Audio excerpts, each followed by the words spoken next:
네, 대구 요양병원 집단 감염 여파로 코로나19 하루 신규 확진자가 닷새 만에 다시 100명을 넘어섰습니다. 어제 하루 152명 늘어나면서 국내 확진자 8,565명이 됐습니다. 수도권 상황도 여전히 걱정입니다. 이 확진 판정을 받은 분당 재생병원장과 함께 간담회에 참석했던 복지부 차관과 직원들도 자가격리에 들어간 상황입니다. 천은미 이대 목동병원 호흡기내과 교수와 관련 내용 두루두루 짚어보겠습니다. 안녕하세요. 네, 어서 오십시오. 다시 세 자릿수로 증가가 됐습니다. 오늘 대구만 97명이거든요. 이게 이제 요양병원 중심으로 한 확진자가 늘고 있는 이런 상황 좀 주목해서 봐야겠죠? 네, 우선은 이제 확진자 수 자체보다는 우선 어떤 지역에서 발생하냐가 매우 중요합니다. 예. 항상 걱정했던 게 요양병원인데 국내 요양원과 요양병원은 사실 조금 열악합니다. 의료진도 그렇고 그래서 지금 걱정했던 뭐 대구에서 발생을 했지만 대구만의 문제가 아니고요. 아마 전국적으로 요양원이나 요양병원에 대해서 앞으로 발생할 확률이 매우 높고 여기에서 발생을 하게 되면 대부분 취약계층인데다가 의료의 어떤 취약시설이 많은 곳이어서 아마도 사망자가 많이 나올 확률이 높아서 앞으로는 대구 지역뿐 아니라 이 전국적으로 요양원에 있는 간병인이라든지 의료진에 대해서 검사를 하는 것이 지금 필요할 것 같습니다. 예. 네, 뭐 이 한사랑 요양병원 같은 경우에는 이 간호과장이 처음에 이제 감염이 되면서 퍼지게 됐는데 가장 큰 문제가 일부 직원 같은 경우는 뭐 한 일주일 전쯤부터 뭐 증세가 나타났는데도 근무를 계속한 이 부분이 좀 지적을 해야 될 것 같아요. 우선은 요양병원의 이제 일부를 들여다보면 우선 검사를 자체적으로 할 수가 없는 시설이 대부분입니다. 그러다 보니까 검사를 요청을 해도 이렇게 어렵죠. 그래서 사실 이동 검체반이 있다고 하는데 굉장히 행정적으로 복잡하다고 합니다. 네. 그래서 그런 점을 조금 보완해서 정부에서 검사 요청이 오면 바로 이동 검체반을 투입을 하든지 해서 검사를 해주셔야 되고 또 요양원 자체가 요양병원 같은 경우 의료진이 적다 보니까 한 사람이 아프더라도 쉴 수가 없는 거죠. 그러니까 이제 근무를 계속 했을 확률이 높기 때문에 그런 점도 조금 정부에서 지원이 필요하다고 생각합니다. 예.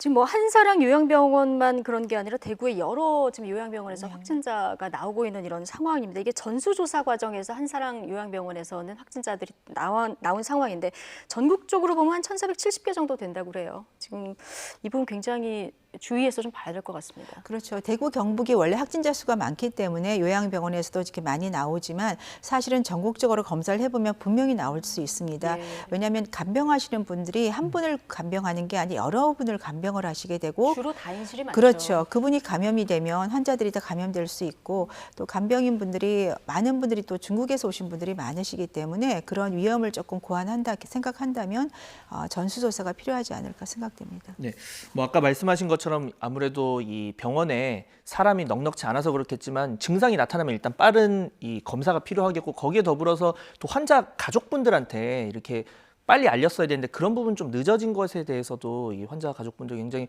좀 불만을 나타내고 있는 것 같아요.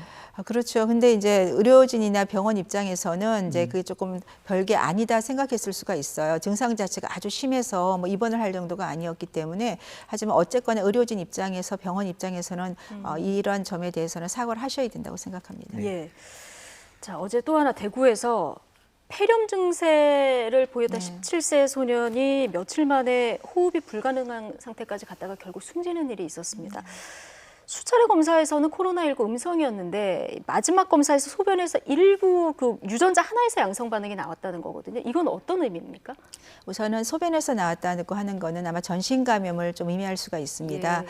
예. 이 학생을 제가 보니까 10일 날 이제 마스크를 못 산다고 비를 맞았다고 해요. 그러니까 비를 맞고 그날 열이 났었습니다. 예. 그 말은 코로나19 감염이 그날 바로 증상이 나타난 게 아니고 분명히 비를 맞으면서 어떤 박테리아 감염이나 감기 증상이 시작을 한 거고 그 상태에서 분명히 치료가 됐어야 되는데 치료를 받지 않은 상태였고 예. 줄을 서 있는 동안 아마 코로나 감염이 같이 합병이 될 수는 있어요. 이 코로나가 증상이 잠복기가 5일 정도기 때문에 날짜가 거의 맞습니다. 13일부터 발열이 계속 더 심해졌고 열이 41도라고 하는 거는 코로나 감염의 학생들, 청소년들의 그 범위를 보면 열이 보통 39도를 안 넘는다고 돼 있어요. 38도인데 이 학생은 41도였기 때문에 코로나19에 대한 감염도 있지만 분명히 박테리아 감염 아니면 폐혈증이 동반됐을 확률이 매우 높아요. 특히 41도라고 하면 거의 폐혈증 증상이기 때문에 다장기 부전, 무슨 말이냐면 폐뿐 아니라 심장, 콩팥이 다 기능이 다 떨어졌다는 거죠. 그래서 에크모 같은 기계를 썼지만 결국은 사망한 경우이기 때문에 그리고 이제 중간에 병원에 갔을 때 항생제와 해열제를 줬다고 들었습니다. 그런데 어제도 방송에 나왔지만 해열제를 혹시라도 브루펜 계통 해열제를 줬다면 더 악화됐을 가능도 조금 있다고 생각이 들고요.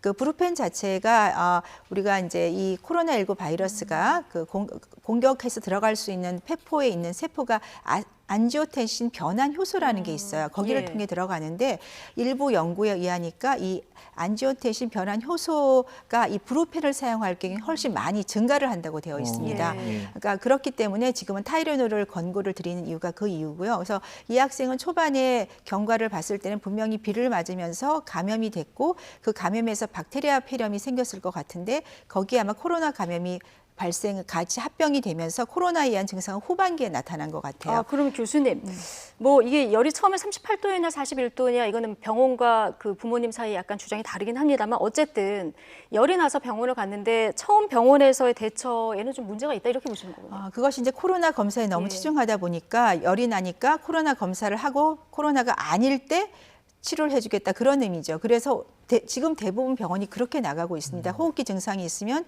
코로나19 검사를 해서 확진이 안 나오면 그 다음에 이제 진료를 보게 돼 있고 그 경우에는 가볍게 뭐 항생제라든지 해열제 처방을 주로 하고 있죠. 이 학생도 그런 경우지만 사실은 열이 41도였다면 응급실에도 음압실이 있고요. 응급실에도 검사를 하면서 치료를 할 수가 있기 때문에 응급실로 가는 것이 맞지 않았나 좀 많이 안타깝고 가슴이 매우 아픕니다. 네, 뭐 말씀하신 것처럼 아직 정확한 분석 결과를 좀 기다려 봐야겠지만 뭐 41도까지 열이 올랐고 뭐 박테리아 폐렴 가능성 등등 여러 가지 얘기를 해주셨는데 자 그렇다면 사실 지금 이 뉴스를 보고 있는 시청자분들이 그동안은 청소년은 잘 안 걸린다 이렇게 생각했는데 어느 정도 걱정을 해야 되느냐 뭐 의견이 다양할 텐데 이 부분에 대해서 좀 의료적으로 조언을 해주신다면요. 우선은 뭐 중국이나 우리나라나 전 세계를 보더라도 그 청소년들은 병이 걸리더라도 사망하는 경우가 거의 없습니다. 그런데 그렇기 때문에 그 점에 대해서는 너무 걱정을 안 하셔도 되죠. 물론 접촉을 하시면 안 돼요. 걸리시면 고생을 많이 하고 분명히 폐렴이 오게 돼 있습니다. 하지만 바이러스 폐렴이기 때문에 이제 박테리아 폐렴보다는 좀 약하게 온다고 되어 있지만 이 학생처럼 박테리아 폐렴이 바이러스랑 이렇게 합병되는 경우 종종 있어요. 제 환자들도 입원을 해서 보면 박테리아 균이 나오고 코로나 바이러스가 같이 나옵니다. 그런 경우를 제가 여러 번 보기 때문에 어쨌거나 접촉을 안 해서 걸리지 않으셔야 되고 지금처럼 만일에 고열이 39도가 나면 무조건 병원에 입원을 하셔야 됩니다. 해서 치료와 검사를 해야 되고 절대로 항생제나 해열제를 가지고 집에 가서 기다리거나 그런 거는 지금 이러한 사태를 유발할 수 있기 때문에 의료진 입장에서도 그 점에 대해서는 조금 조심을 해야 될 것 같습니다. 뭐 정확한 결과는 조금 지켜봐야겠습니다만은 기저질환이 없던 고3 학생이었기 때문에 지금 그 사이토카인 폭풍 가능성에 대해서 얘기가 나옵니다. 이제 몸에 침입한 바이러스에 대항하는 면역 물질이 너무 많이 나와서 정상 세포를 공격하는 뭐 이런 거라고 얘기를 하던데 이 가능성은 있는 겁니까? 완전히 배제할 수는 없겠죠. 사이토카인은 메르스 때도 분명히 나왔던 거고 이 코로나19 때도 있을 수는 있습니다. 그러니까 이 사이토카인이라는 게 이제 젊잖아요. 젊으니까 이제 정상 세포까지 공격을 받는 건데 이 학생 같은 경우는 사이토카인의 어떤 가능성도 있지만 제가 처음에 말씀드린 대로 아마 박테리아 폐렴의 바이러스 코로나19 같이 합병된 가능성이 제 개인적으로는 높다고 생각합니다. 예, 알겠습니다. 네, 교수님 지금 의료진 감염도 있고 그리고 이 방역 대책을 총괄하는 실무진 감염 상황도 나오고 있습니다. 뭐 분당 재생병원장이 확진 판정 받았고 그리고 간담회에 참석했던 이 메일 브리핑으로 대응 상황을 얘기해줬던 김광리 보건복지부 차관이 지금 자가격리에 들어간 상황입니다. 관련해서 좀 지침이 필요하지 않을까 생각이 되는데요. 네, 우선은 뭐 보건당국 행정하시는 분들이나 의료진들 많이 만나시게 되죠. 그런데 사실은 제일 이게 코로나19를 막는 뭐 가장 중요한 법은 전 마스크라고 생각합니다. 우선 만나셔야 되잖아요. 만나실 때 이제 일정한 거리를 두는 것도 필요하고 그다음에 마스크 착용을 하셔야 되는데 마스크를 보니까 조금 착용하실 때 대강 쓰시는 분이 간혹 계세요. 입만 가린다든지 그리고 내렸다가 다시 올리고 쓰실 때는 확실하게 써주시는 것이 필요하다고 생각합니다. 그렇군요. 그 혹시 그때 긴급 대책 회의 열렸었던 회의 그림이 있으면 좀 보여주시면 좋을 것 같은데 저희가 그 화면을 봤을 때는 그렇게 뭐 아주 밀접하게 붙어 있는 건 아니지만 대략 한 1m 정도 간격으로 이렇게 사각 테이블에 둘러 앉아 계시더라고요. 어떤 분들은 마스크를 하고 어떤 분들은 안 하고. 네, 그러니까 그런 안 하신 분들 입장에서는 그쪽에 감염자가 계셨다면 분명히 감염이 되실 그런 확률이 확률이 있고 굉장히 높죠. 높습니까? 그리고 악수 같은 걸 하시게 되면 아까 말씀 마스크를 만지시게 돼요. 예. 일부에서는 그럼 손으로 악수를 하면서 또 감염이 될 수도 음. 있습니다. 안 하신 분 마스크를 내린 분이 꽤 많으시거든요. 그러니까 좀 예. 회의를 보면은 김강립 그 차관도 물론 당시에 이제 마스크가 약간 어떻게 보면은 배려의 아이콘처럼 되다 보니까 뭐 이런 분위기에 반영됐을 수도 있습니다만은 어쨌든 뭐 절반 이상이 안 쓰는 이런 모습이 확인돼서 이 부분은 뭔가 앞으로는 이런 회의석상에서도 마스크를 좀 꼭 쓰는 게 필요하다. 상대에 대한 예의도 되고 본인을 예. 위해서도 꼭 필요하다고 생각합니다. 알겠습니다. 네. 자, 해외로부터의 방역도 좀 짚어보겠습니다. 지금 이제 오늘부터 국내로 들어오는 모든 입국자들 뭐 내국인, 외국인 가리지 않고 모두 특별 입국 절차를 실시를 하는데 사실 지금 집계를 보면 지난 14일부터 5일 동안 외국에서 온 사람들 중에서 확진 판정을 받은 사람이 16명, 네. 그리고 어제 하루만 5명이었습니다. 그만큼 굉장히 이게 중요한 부분일 것 같은데요. 우선 이제 외국에 특히 유럽에서 지금 많이 발생을 하고 있습니다. 예. 그러다 보니까 들어오시는 분 중에 들어올 땐 증상이 없었지만 와서 확진된 분이 많죠. 그러다 보니까 호주 같은 경우는 2달을 아예 그냥 여행을 못하게 막고 유럽도 전체 여행이 다 금지가 됐지 않습니까? 맞습니다. 예. 사실은 입국을 들어오셔서 검사만 하는 거 가지고 사실 많이 부족해요. 무증상적으로 들어오신 분도 계시고 또 이 잠복기가 2주가 아니라 3주인 경우도 100명에 1명은 3주간 나오시기 때문에 개인적으로는 3주간 자가격리를 사실 하시는 정도를 해야지 철저하다고 생각할 수 예. 있는데 이거 뭐 자가 진단을 해서 증상을 얘기하고 하지만 본인이 양심에 맡겨서 안 하시는 분도 계실 수 있잖아요. 예. 그러면 방역에 허점이 생기기 때문에 조금 더 외국처럼 철저하게 할 필요가 있지 않나 생각합니다. 예. 그럼 이렇게 관리하는 거에서 구멍을 메우려면 조금 더 강력한 대책이 그렇죠. 필요하다 보시는 최소한 거군요. 자가격리를 하거나 네. 국내에도 해외여행을 최대한 좀 자제하게 무조건 어떤 들어오는 지침을 사람들에 한해서. 그렇죠. 예, 네. 그렇군요.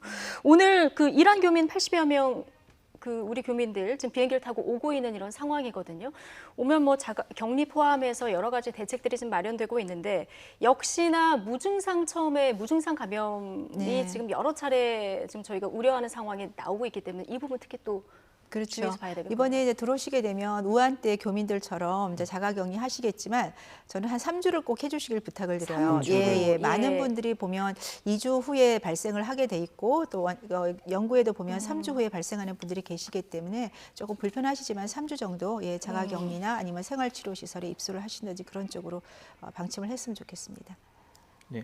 마지막으로 하나만 더 여쭤보면 사실 이런 가운데에서도 구멍이 없어야 된다고 아까 말씀해 주셨는데 심지어 열이 나는 그러니까 코로나19 의심 증상이 있는 이 입국객 유럽으로부터 입국 국민을 또 뭐 대전으로 알아서 이제 가라 해서 그냥 택시를 타고 간 사례도 있었어요. 그래서 이런 부분도 뭐 물론 뭐 해법이 더 타이트하게 해야겠지만 조금 필요할 것 같거든요. 그렇죠. 열이 나시는 분을 본인이 가시게 하는 건 그건 정말 잘못된 거라고 예. 생각합니다. 그러니까 시설을 확충을 하더라도 그건 반드시 그 상태에서 즉 유증상자에 대해서는 치료 시설로 보내시는 게 맞다고 생각합니다. 예. 교수님 짧게 한 가지만 네. 여쭤보겠습니다. 증상이 굉장히 다양하잖아요. 지금 코로나19가. 근데 내가 지금 약간 열이 오른다. 일단 뭐 38도 정도 열이 오른다 그러면 무조건 검사를 받는 것이 좋습니까? 이제 38도면 검사를 받는 게 좋습니다. 예. 그런데 미열이 37도 뭐 3부, 4부고 약간 목이 아프다 그러면 2, 3일 정도 지켜보다가 증상이 좋아지면 괜찮지만 그 사이로 해열제는 함부로 드시지 않는 게 좋고요. 38도가 넘으면 해열제를 드세요. 그러니까 해열제를 드시더라도 말씀드린 예. 대로 브루펜 계통이 아니라 타이레놀 계통을 드시고 그리고 열이 떨어지더라도 반드시 마스크 착용이나 개인 위생은 꼭 필요합니다. 예. 코로나19는 많은 사람한테 감염이 되지만 증상이 다양하게 나타날 수 있고 예. 또 소화기 계통, 구역질이나 설사를 하시는 경우도 이 코로나19의 증상일 수 있기 때문에 호흡기 증상이 없더라도 그런 증상이 있는 경우에는 반드시 좀 본인이 검사를 받는 것이 예. 필요합니다. 일단 열 나면 브루펜 계통의 해열제를 드시지 않는 거 이건 꼭 기억하셔야 네, 될 그거는 것 지금 조금 같습니다. 권고사항이기 때문에 예. 부탁드립니다. 알겠습니다. 자, 천은미 이대 목동병원 호흡기내과 교수와 오늘 코로나19 여러 상황에 대해서 진단해봤습니다. 고맙습니다. 감사합니다.